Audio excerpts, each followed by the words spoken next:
Yeah, Coach, just second year for him, but how impressive is Avion Terrell on the outside? He's everything you expect. Like I said, we've been recruiting him since he was 9 years old, so we've been able to see the evolution of his game. So I'm excited. Like I said, you've seen him, transform over the years from that little kid, and I still have a picture of him when he was here when he was 9 years old in our youth camp, participating. So it's good to see him, come to fruition.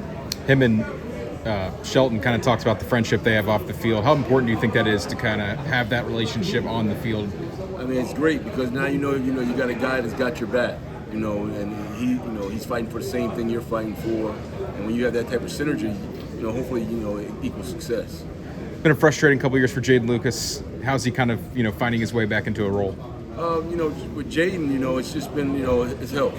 It's been those little nagging injuries, and it's, right now he's healthy, so I'm looking forward to seeing the old J. Lou. I mean, I haven't seen him made a true play since the ACC championship game when he showed the world, why we recruited him. So, I'm looking forward to seeing him.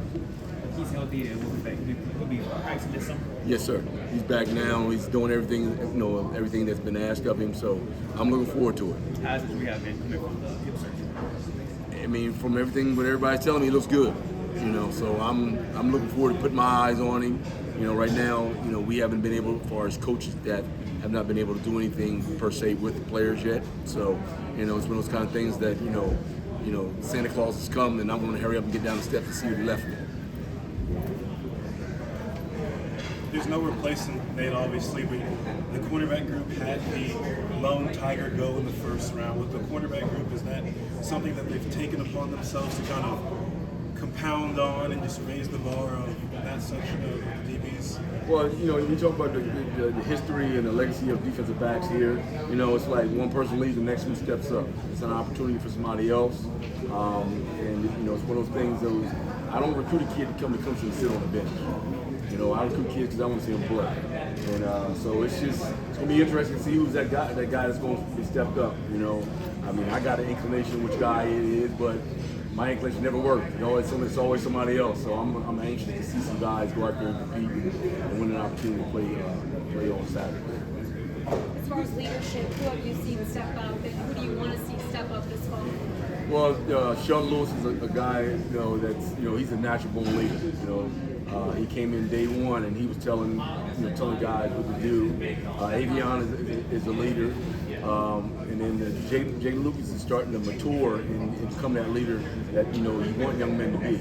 Not everybody can be that vocal guy, but some guys, through attrition, learn to be leaders just by doing things the right way, being accountable, and being consistent. What does Avion have to do to take that next step? I mean, he just continue to hone in on his craft, and that's something that he does daily. Watching film, asking questions. He's one of those kind of guys that you got to pull the reins back on because he'll overtrain too. And that's what you see in a lot of these young athletes nowadays, is guys that are overtrained, and it causes a lot of soft tissue injuries. So just making sure that he's taking care of his body as well as doing his training. Trio of Barnes, Terrell, Lewis, none of them were giant recruits coming out of high school, but then they all found their way onto the field last year as freshmen. Were you surprised at all by the impact they were able to have early on? No.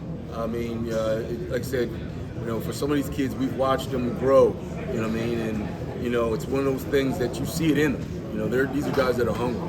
And a lot of times people equate success with just stars, but I equate success with guys that are willing to go out and work. And these are young men that are going to put on their hard hat and they're going to go to work every day. And when you got that type of work ethic, you're going to have some type of success. How crucial was the extra reps to go in during the spring with Lucas out having those extra reps, kind of the ones with the cornerback with dealing with? Well, I think it helped him from a transition from going from high school to college, because a lot of these kids, they don't know what they don't know. So for him to come in early and participate, one, it was a way for him to learn the playbook. Two is, now to see the different skill set, because a lot of these kids don't face those type of receivers week in and week out in high school. You may go 1 week and you may be playing against little boy Blue over here and he can't get off the line of scrimmage. And then the next week you play against, somebody who's considered a 5-star. Well, every day you're going to get challenged on that practice field.